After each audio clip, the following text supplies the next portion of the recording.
Welcome guys, welcome to my channel. आज हम लोग एकलव्य मॉडल रेजिडेंशियल स्कूल्स के अंदर जो डिफरेंट पोस्ट पे वैकेंसीज निकली हुई हैं उनकी डिटेल में डिस्कस करेंगे। यहाँ पर प्रिंसिपल के लिए, अकाउंटेंट के लिए, पीजीटी के डिफरेंट सब्जेक्ट्स की जो वैकेंसीज हैं वो निकली हुई हैं। ऑनलाइन फॉर्म फिलिंग स्टार्ट हो चुकी है।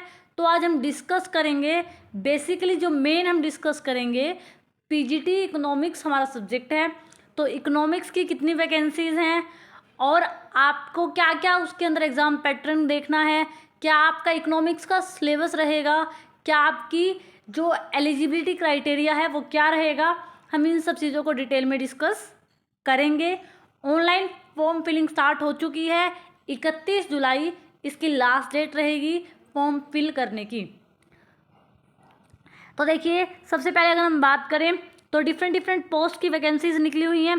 प्रिंसिपल के लिए ये वाली पोस्ट हैं, पीजीटी इकोनॉमिक्स के लिए 2266 पोस्ट हैं, अकाउंटेंट की निकली हुई हैं, असिस्टेंट्स की निकली हुई हैं, लैब अटेंडेंट्स की निकली हुई हैं।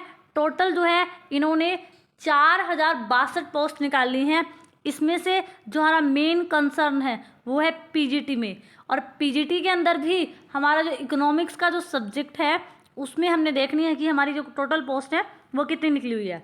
अब हमें जो देखना है, बेसिकली आप देखिए, पीजीटी के डिफरेंट सब्जेक्ट्स हैं। इंग्लिश में निकली हुई है, हिंदी में निकली हुई है, math, chemistry, physics, biology, history, geography, commerce, economics. Economics में 161 पोस्ट है, जिसमें अनरिजर्व जो क्राइटेरिया है उसके लिए 66 है, ईडब्ल्यूएस के लिए 16 है, ओबीसी के लिए 43 हैं। तो आप देखोगे कि इकोनॉमिक्स में भी अच्छी खासी पोस्ट इसमें दी गई हैं। अब आपको क्या करना है, हम डिफरेंट एग्जाम्स की प्रिपरेशन तो कर ही रहे हैं, डिफरेंट क्वेश्चन पेपर्स को सॉल्व करते हुए। तो आपको क्या करना है, अपनी इकोनॉमिक्स की जो तैयारी है उसको और स्ट्रॉन्ग करना है। देखिए, ऑनलाइन फॉर्म फिलिंग मैंने आपको बताया स्टार्ट हो चुकी है। आपको, अगर आप प्रिंसिपल की पोस्ट के लिए क्या करते हो, फॉर्म फिल करते हो, तो उसकी जो प्राइस रहेगा 2000 रुपये रहेगा आपका। पीजीटी में आप डिफरेंट सब्जेक्ट्स की जो फॉर्म फिल करोगे तो आपका जो प्राइस रहेगा 1500 रुपये रहेगा। नॉन टीचिंग स्टाफ की जितनी भी वैकेंसीज हैं उसमें जो आपका प्राइस रहेगा एक फॉर्म फिल करने का वो 1000 रहेगा। एग्जामिनेशन से रिलेटेड जो भी इंफॉर्मेशन है वो आपको इनकी वेबसाइट पर मिल जाएगी टाइम टू टाइम। अगर हम बात करें ड्यूरेशन ऑफ एग्जामिनेशन, और ये वाला जो क्वेश्चन पेपर है ये रहेगा OMR शीट पर, पेन पेपर पेंसिल वाला क्वेश्चन पेपर है। ऑफलाइन मोड पर आपका एग्जाम होगा। और यहाँ पर क्या बोला गया है, ड्यूरेशन जो है आपका 180 मिनट रहेगा। टीचिंग का जो भी आपका एग्जाम है, पीजीटी लेवल का, प्रिंसिपल का, अकाउंटेंट का, तो अगर टीचिंग से रिलेटेड एग्जाम है उसके लिए आपको 180 मिनट मिलेंगे। और जो आपकी नॉन टीचिंग की जो भी पोस्ट है उसमें आपको जो टाइम मिलेगा 150 मिनट का मिलेगा। इसके बाद हम बात कर लेते हैं, यहाँ पर क्या होगा, आपका जो एग्ज़ाम होगा ना उसमें पीजीटी इकोनॉमिक्स की अगर हम बात करें, पीजीटी लेवल पर जो आपका 180 मिनट्स का जो एग्ज़ाम होगा उसमें क्या है, आपका नेगेटिव मार्किंग है। नेगेटिव मार्किंग है 1/4। तो आपको ध्यान से एग्ज़ाम को क्या करना है, प्रिपेयर करना है, ताकि जो नेगेटिव मार्किंग में मार्क्स कटते हैं उससे क्या किया जा सके, बचा जा सके। अब देखिए, यहाँ पर अगर हम बात करें यहाँ पर सिलेबस की, तो हमें किसका देखना है, ये देखिए यहाँ पर प्रिंसिपल का सिलेबस दिया हुआ है कि आपकी रीजनिंग कितने नंबर की आएगी, जनरल अवेयरनेस कितने की आएगी, लैंग्वेज कितने की आएगी। लेकिन हमारा कंसर्न किससे है, हमें अपना पीजीटी लेवल का, हमें बेसिकली इकोनॉमिक्स का सिलेबस देखना है। अब आप देखिए यहाँ पर आपका क्या रहेगा, जनरल अवेयरनेस 10 क्वेश्चन आपसे पूछे जाएंगे, 10 नंबर के क्वेश्चन होंगे वो। रीजनिंग एबिलिटी जो आपकी रहेगी वो 20 क्वेश्चन पूछे जाएंगे, 20 नंबर के आपके रहेंगे। आईसीटी जो आपका रहेगा वो रहेगा 10 क्वेश्चन आपके आएंगे और 10 मार्क्स के रहेंगे। टीचिंग एप्टीट्यूड से भी आपसे 10 नंबर के क्वेश्चंस पूछे जाएंगे। और जो आपका मेन सब्जेक्ट है वहाँ से आपसे क्या पूछा जाएगा, मेन सब्जेक्ट से आपसे 80 मार्क्स के क्वेश्चन पूछे जाएंगे, जिसमें से 70 मार्क्स तो आपके स्पेसिफिकली सब्जेक्ट्स के रहेंगे। 70 क्वेश्चंस तो जैसे हमारा इकोनॉमिक्स सब्जेक्ट है तो इकोनॉमिक्स के क्वेश्चंस रहेंगे। और 5 नंबर के जो क्वेश्चंस आएंगे आपको कोई केस स्टडी दे दी जाएगी पेडागोजी से रिलेटेड, उससे क्वेश्चन आपसे 5 मार्क्स के पूछे जाएंगे। और 5 क्वेश्चन इन्होंने सीधा बोल दिया, जो नेशनल एजुकेशन पॉलिसी है हमारी 2020 की, तो 5 नंबर से 5 क्वेश्चन तो कम से कम वहाँ से आएंगे। आपको क्या मिलेगा, ड्यूरेशन आपको बता दिया इन्होंने, 180 मिनट आपको यहाँ पर मिलेंगे। तो आपका टोटल जो पेपर रहेगा वो 130 मार्क्स का रहेगा, लेकिन 20 मार्क्स क्या क्या रहेगा आपका, यहाँ पर आपका लैंग्वेज कम्पिटेंसी टेस्ट होगा, जिसके अंदर सिर्फ आपको क्या करना है, हिंदी और इंग्लिश जो लैंग्वेज रहेगी आपकी, इसमें आपको सिर्फ पासिंग मार्क्स लेके आने हैं। तो इसके मार्क्स आपके जो है, जो मेन रिजल्ट आपका आएगा उसमें इंक्लूड नहीं होंगे।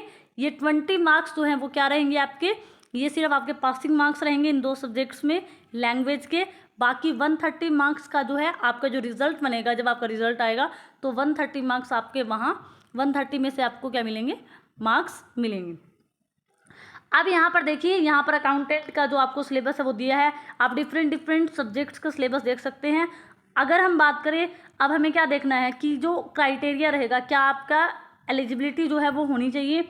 तो इसके लिए आपके पास क्या होना चाहिए, पीजीटी के लिए आपके पास क्या होना चाहिए, मास्टर डिग्री होनी चाहिए। मास्टर डिग्री के साथ साथ यहाँ पर बीएड बोला गया है, बीएड भी आपकी कंप्लीट होनी चाहिए।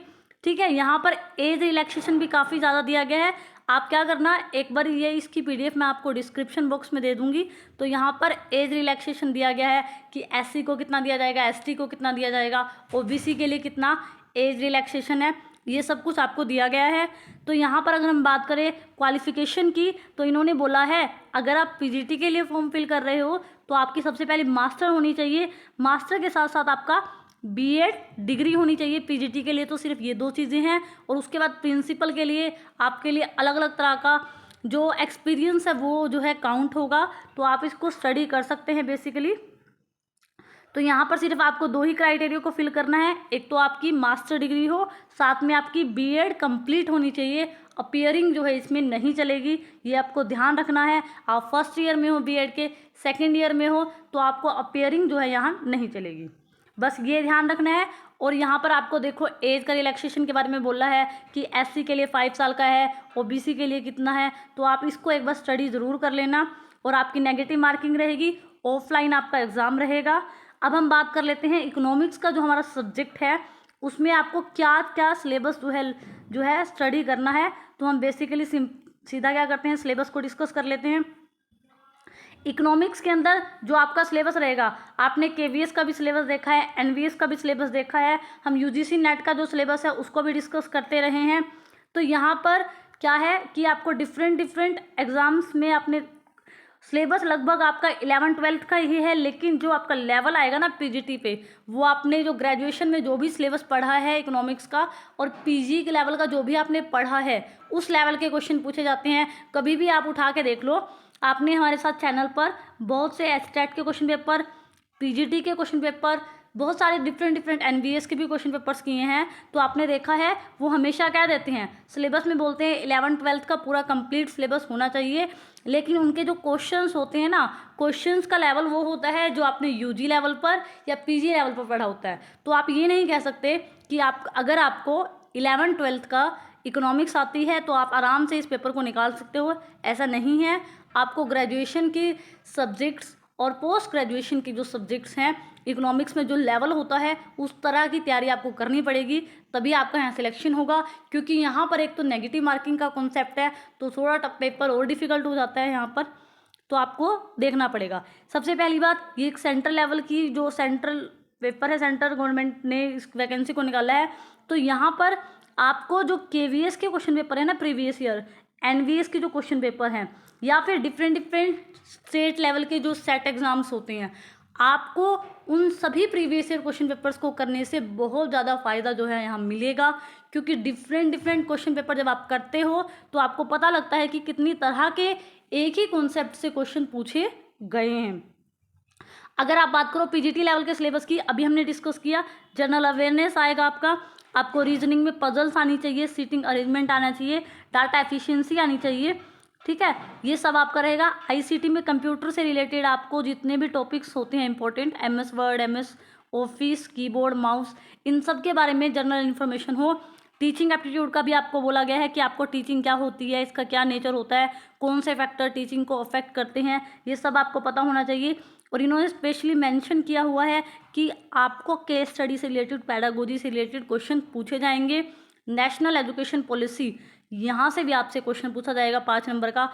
तो आपका ये वाला कॉन्सेप्ट भी पूरा कंप्लीट तैयार होना चाहिए। और इंग्लिश और हिंदी जो लैंग्वेज सब्जेक्ट है, वहाँ पर सिर्फ आपकी लैंग्वेज का ही टेस्ट होगा, कॉम्पिटेंसी आपको बस वहाँ पर क्लियर करना है। वहाँ पर जो भी आपके मार्क्स होंगे 20 नंबर में से, वो जो है आपके फाइनल रिजल्ट में काउंट नहीं होंगे। उसमें भी इन्होंने आपको बता दिया कि इंग्लिश में आपको वर्ब करना है, सेंटेंस करना है, पैसेज करना है, वोकैबुलरी करनी है, तो ये चीज़ें आपको करनी पड़ेंगी। अब हम बात कर लेते हैं जो सब्जेक्ट स्पेसिफिक है हमारा। अब आप देखिए, सबसे पहले आ जाता है यहाँ पर हमारा जो हम 11th में पढ़ते हैं ना, कलेक्शन कैसे करते हैं डाटा को कैसे ऑर्गेनाइज करते हैं, प्रेजेंटेशन ऑफ डाटा। तो डाटा से रिलेटेड जितने भी छोटे छोटे कॉन्सेप्ट हैं, जितने भी हमने 11th में स्टडी की होती है ना, 11th का जो स्टैटिस्टिक्स होता है, सारा स्टैटिस्टिक्स आएगा, लेकिन उसका जो लेवल आपका रहेगा ना, वो क्या रहेगा, वो रहेगा आपका मॉडरेट लेवल रहेगा। जो आप यूजी पीजी में जो भी स्टैट्स पढ़ते हैं, उसमें जो डिफरेंट डिफरेंट क्वेश्चंस होते हैं, उस तरह के क्वेश्चन आपको एग्जाम में देखने को मिलेंगे। सारे टॉपिक वही हैं जो आपको, देखो यही सिलेबस आप केवीएस का उठा लो, तो केवीएस में भी बिल्कुल एज इट इज़ टॉपिक्स हैं कि डाटा कैसे कलेक्ट करते हैं, सोर्स क्या होते हैं हमारे डाटा के, secondary data, primary data, Sensex, ठीक है, प्रेजेंटेशन ऑफ डाटा कैसे करते हैं, टेबुलर फॉर्म में करते हैं। ये सब आपको 11th की स्टैट की स्टार्टिंग की बुक में ही मिलेंगे। लेकिन बस आपको ये ध्यान रखना है कि आपको जो पीजी लेवल पर स्टैट की बुक लगती है, आपको थोड़ी प्रिपरेशन वहाँ से करनी पड़ेगी। और आप देखिए, सेंट्रल टेंडेंसी भी है, arithmetic mean, median, mode, Karl Marx, Karl Pearson, coefficient, index number, ये सब आपने देखा है आपको पीजी लेवल पर पढ़ना पड़ता है। तो ये सब आपको पीजी लेवल का तैयार करना है, तभी आप एग्ज़ाम को क्लियर कर सकते हो। उसके बाद आप देखिए, आपको माइक्रो इकोनॉमिक्स से आया हुआ है। आपने देखा फर्स्ट जो आपका सब्जेक्ट रहेगा वो स्टैट रहेगा। सेकंड आपसे माइक्रो इकोनॉमिक्स के क्वेश्चन पूछे जाएंगे। माइक्रो इकोनॉमिक्स में कंज्यूमर वाला जो संतुलन पॉइंट है, वो law of diminishing marginal utility, ये सब आपका केवीएस का ही सिलेबस है एक तरह से अगर देखा जाए आप, ठीक है। डिमांड से जितने भी कॉन्सेप्ट हैं, डिमांड के सभी पूछे जाएंगे। सारी तरह की इलास्टिसिटी आपको पता हो, और कहीं ना कहीं इन इलास्टिसिटियों से थोड़ा थोड़ा मैथमेटिकली क्वेश्चंस कैसे निकाले जाते हैं। अब आप देखिए, 11th की जो माइक्रो इकोनॉमिक्स है या 12th की जो माइक्रो इकोनॉमिक्स है, उसमें मैथमेटिकल पार्ट्स बिल्कुल नहीं है। लेकिन जब आप डिफरेंट सेट के एग्जाम देखोगे, और चैनल के ऊपर भी केवीएस के, एनवीएस के जो डिफरेंट क्वेश्चन पेपर सॉल्व हो चुके हैं, आप उनमें देखना, वहाँ पर आपसे मैथमेटिकली क्वेश्चंस माइक्रो इकोनॉमिक्स से पूछे गए हैं, ठीक है। कभी आपको क्रॉस इलास्टिसिटी निकालने के लिए बोल देता है, कभी और कुछ बोल देता है कुछ क्वेश्चन को। तो आपका जो लेवल रहेगा ना, थोड़ा यूजीसी नेट का जो आप सिलेबस प्रिपेयर करते हो ना, उस तरह का आपका माइक्रो इकोनॉमिक्स की आपको प्रिपरेशन करनी पड़ेगी। तो आप ये कह सकते हो कि यूजीसी नेट के प्रीवियस ईयर भी आपको इस एग्ज़ाम में काफ़ी हेल्प करेंगे। उसके बाद आप देखिए, प्रोड्यूसर का बिहेवियर, सप्लाई वाले भी सारे कॉन्सेप्ट इसमें बोले गए हैं। मार्केट वाले, सप्लाई शेड्यूल, मार्जिनल एफिशिएंसी, एक तरह से आप कह सकते हो 11th और 12th में जितना भी माइक्रो इकोनॉमिक्स में हम करते हैं, वो सारा करना है। लेकिन उसको सिर्फ 11th-12th के लेवल का नहीं करना, उसको आपको ग्रेजुएशन और पोस्ट ग्रेजुएशन के लेवल का करना है। उसके बाद जो सेकंड आपकी बुक रहेगी, अब देखिए माइक्रो इकोनॉमिक्स भी पूरी आ गई। यहाँ पर इन्होंने खाली मार्केट में क्या बोला, माइक्रो इकोनॉमिक्स में परफेक्ट कंपटीशन की बात की है। लेकिन आप देखना, जब आप एग्जाम देने जाओगे तो वहाँ हो सकता है आपसे ओलिगोपोली से क्वेश्चन पूछ लिया हो, मोनोपोलिस्टिक कंपटीशन से क्वेश्चन पूछ लिया जाए, या मोनोपोली से पूछ लिया जाए। तो आप ये नहीं सोच सकते कि इन्होंने सिलेबस में तो सिर्फ परफेक्ट कंपटीशन दिया हुआ है, तो हम परफेक्ट कंपटीशन को करते हैं। लेकिन मोनोपोली से, ओलिगोपोली मार्केट से भी क्वेश्चन पूछा जा सकता है, और पूछा भी गया है डिफरेंट एग्जाम्स में। तो आपको उस हिसाब से माइक्रो इकोनॉमिक्स को प्रिपेयर करना है। आप ये कह सकते हो कि एक तरह की यूजीसी लेवल की तैयारी आपको करनी पड़ेगी। उसके बाद देखिए, अब आ जाती है मैक्रो इकोनॉमिक्स। मैक्रो इकोनॉमिक्स में जितने भी कॉन्सेप्ट्स आपने 12th में पढ़े हैं कि फाइनल गुड्स क्या होती है, सर्कुलर फ्लो ऑफ इनकम क्या होता है, एग्रीगेट डिमांड, नेशनल इनकम कैसे निकालते हैं, जो डिफरेंट फॉर्मूलेज होते हैं, ये सब आपको मैक्रो इकोनॉमिक्स में करने हैं। लेकिन आपको पीजी लेवल की बुक से ही करने हैं। जैसे आप एच एल आहूजा को फॉलो कर सकते हो, कोर्सेनिस को फॉलो कर सकते हो। तो इस तरह की जो बुक्स हैं, उससे आप मैक्रो इकोनॉमिक्स को कंप्लीट करो। मनी एंड बैंकिंग में भी आपसे पूछा जाएगा। मनी के कॉन्सेप्ट, उसके फंक्शंस, सेंट्रल बैंक कैसे काम करता है, रेपो रेट क्या है, रिवर्स रेपो रेट क्या है, बैंक रेट क्या है। और इसमें तो आजकल ये कॉन्सेप्ट पूछा जा रहा है कि करंट जो टाइम पीरियड है उसमें CRR क्या है, CRR रेशो क्या है, SLR क्या है, रेपो रेट कितने % रही। सिर्फ आपसे यहाँ से थ्योरेटिकल क्वेश्चन नहीं पूछा जाता, लेकिन मनी एंड बैंकिंग की जो सब्जेक्ट है उसको करंट अफेयर से जोड़ के क्वेश्चन काफ़ी पूछे जा रहे हैं। चाहे आप अब रिसेंट में जो KVS का एग्ज़ाम हुआ ना, आप उसी में देख लीजिए, इस तरह से क्वेश्चन आपसे बहुत पूछे गए हैं। जो थर्ड जो आपका रहेगा, आपको क्या करना है, मैक्रो इकोनॉमिक्स में ही रहेगा आपका। मैक्रो इकोनॉमिक्स में आपको demand, propensity to consume, short run और लॉन्ग रन में मल्टीप्लायर कैसे काम करता है। अब देखिए यहाँ पर मल्टीप्लायर बोला गया है। अब मल्टीप्लायर आपने 12th में भी किया है, 11th में भी किया है, लेकिन यहाँ पर क्या होता है, जब एग्ज़ाम हम देने जाते हैं तो वहाँ पर मल्टीप्लायर से रिलेटेड मैथमेटिकली क्वेश्चन आपसे पूछे जाते हैं। तो उन्होंने खुद बता दिया कि आप जब क्वेश्चंस करो तो आप जो है मैक्रो इकोनॉमिक्स को UGC लेवल का तैयार करो। उसके बाद आपसे जो अगला पार्ट पूछा जाएगा, एक आपकी स्टैट आपको बहुत अच्छे से करनी है, माइक्रो इकोनॉमिक्स बहुत अच्छे से करनी है, मैक्रो इकोनॉमिक्स बहुत अच्छे से करनी है। उसके बाद आपको बजट वाला जो पब्लिक इकोनॉमिक्स हम कह सकते हैं, ठीक है, कि गवर्नमेंट का बजट क्या होता है, उसके कौन कौन से ऑब्जेक्टिव होते हैं, जितने भी फॉर्मूलेज हैं, फिजिकल डेफिशिएट, करंट डेफिशिएट, जितने भी फॉर्मूलेज होते हैं वो सब आपको करने हैं। क्लासिफिकेशन ऑफ बजट कितनी तरह का होता है, रिवेन्यू रिसिप्ट्स क्या होती है, कैपिटल रिसिप्ट्स क्या होती है, कौन सी आइटम किसके अंदर आती है, किसके अंदर नहीं आती। आपने देखा UGC नेट के अंदर ये काफ़ी क्वेश्चंस पूछे जाते हैं और आपको इस एग्जाम्स में भी यहाँ देखने को मिलेंगे। ठीक है, बजट सरप्लस क्या होता है, डेफिशिएट क्या होता है, गवर्नमेंट क्या क्या मेजर्स उठाती है उसको कंप्लीट करने के लिए। एक तरह से हम कह सकते हैं कि पब्लिक इकोनॉमिक्स वाला कॉन्सेप्ट यहाँ पर आपको करना है। बैलेंस ऑफ पेमेंट आपको करना है। बैलेंस ऑफ पेमेंट ये इंडियन इकोनॉमी में भी आता है और आप देखते हो इंटरनेशनल ट्रेड की जो बुक्स होती हैं उसमें भी आपको यही सेम टॉपिक देखने को मिलेंगे।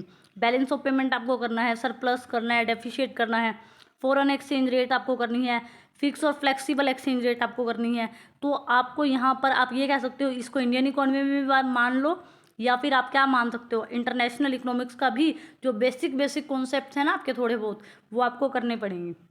ठीक है, और जो अगला सब्जेक्ट आपसे पूछा जाएगा, ये आपको क्या पूछा जाएगा, आपसे पूछा जाएगा जो डेवलपमेंट एक्सपीरियंस 11th की बुक में क्या होता है, इकोनॉमिक्स की वाला कॉन्सेप्ट है ना कि 1947 से लेकर 1990 तक इंडिया का जो डेवलपमेंट एक्सपीरियंस है वो क्या रहा।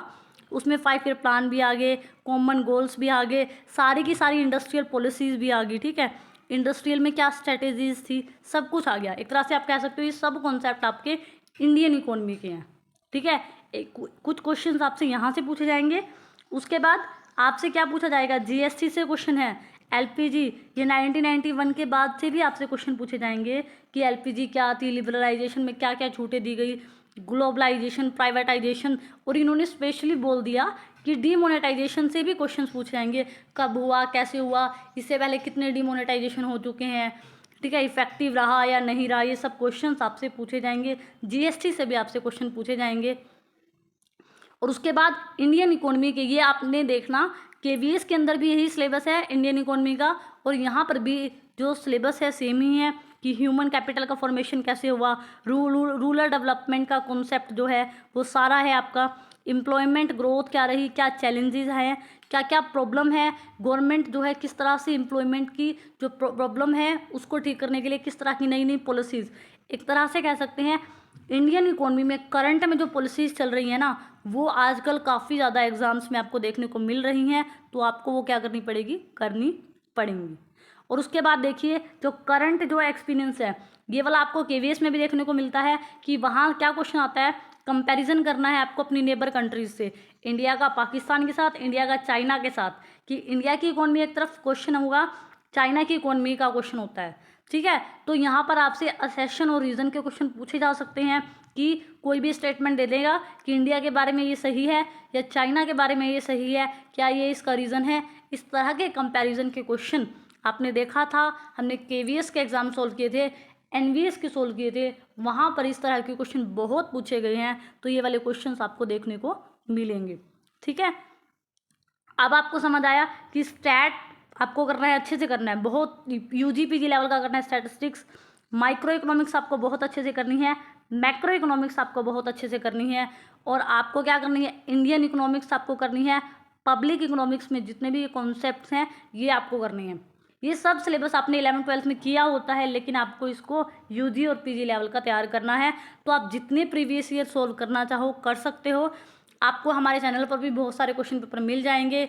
आप चाहो यूजीसी नेट के क्वेश्चन पेपर सोल्व करो, आप चाहो डिफरेंट सेट एग्जाम्स होते हैं अलग अलग स्टेट में, वहाँ के क्वेश्चन पेपर जितने आप सोल्व करोगे तो आपको उतनी ही क्वेश्चंस की समझ होगी, तभी आप इन पेपर्स को निकाल सकते हो। क्योंकि 11th-12th की इकोनॉमिक्स लगभग हर बच्चे को आती है, हर स्टूडेंट को आती है, लेकिन हम कहाँ फंसते हैं, हमें क्वेश्चन जो है वो टैकल करना नहीं आता।